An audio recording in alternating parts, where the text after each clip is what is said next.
Quels moyens d'action pour les milieux aquatiques?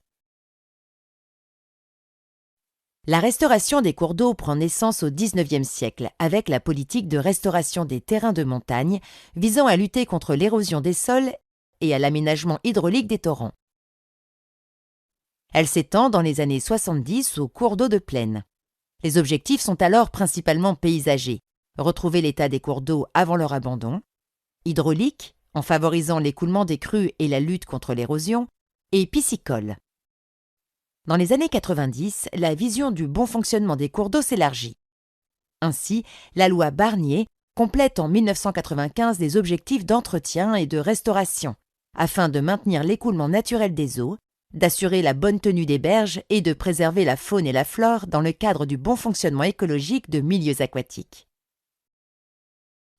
La conception des opérations de restauration se fonde sur des objectifs divers. Elles ont notamment pour but de favoriser la diversité des vitesses d'écoulement, des hauteurs d'eau, des substrats, des habitats, la continuité biologique et sédimentaire, un fonctionnement équilibré, durable et résilient aux perturbations. Les collectivités interviennent par exemple lorsque le calibrage du cours d'eau augmente les débits et engendre un phénomène d'incision. On peut alors introduire de nouveaux sédiments.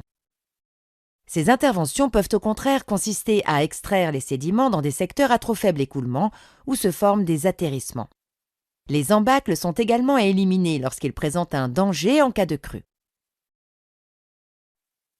Les collectivités peuvent agir sur la stabilité des berges soumises à des phénomènes d'érosion trop importants. Elles peuvent être stabilisées par génie végétal, en implantant des plantes dont les racines vont les renforcer. À défaut, on peut les protéger par enrochement. Un reprofilage avec création de plusieurs étages permet d'accueillir une flore diversifiée depuis des plantes semi-aquatiques en pied de berge jusqu'à une strate arborée ou ripisylve en haut de berge. La création de méandres, par exemple, sur des cours d'eau anciennement recalibrés, vise à diversifier les conditions de débit, de hauteur d'eau et les substrats qui accueillent les espèces animales et végétales. Les ouvrages transversaux comme les seuils et barrages sont parfois supprimés ou aménagés pour limiter leur effet sur le transport des sédiments, sur l'écoulement des eaux, dont dépend la morphologie de la rivière en amont et en aval, et sur la circulation des poissons.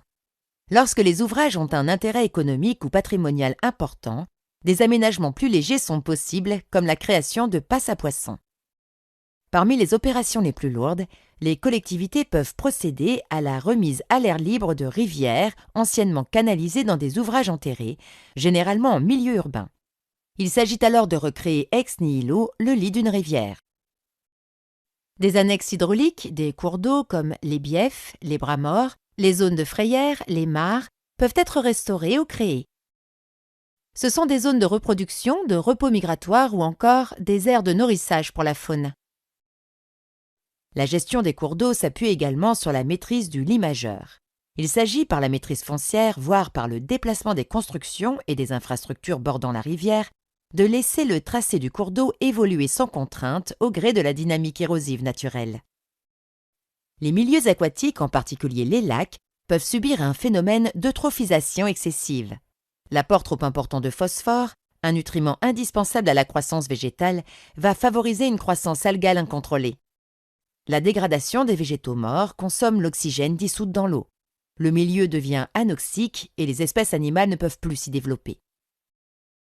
Pour remédier à l'eutrophisation d'un plan d'eau, on procède à la réduction drastique des apports en phosphore du bassin versant, par exemple avec l'amélioration de l'assainissement et la lutte contre l'érosion des terres agricoles. Il peut être nécessaire d'extraire les algues et les sédiments dans lesquels le phosphore s'accumule, ou encore de favoriser l'ombrage pour réduire la photosynthèse.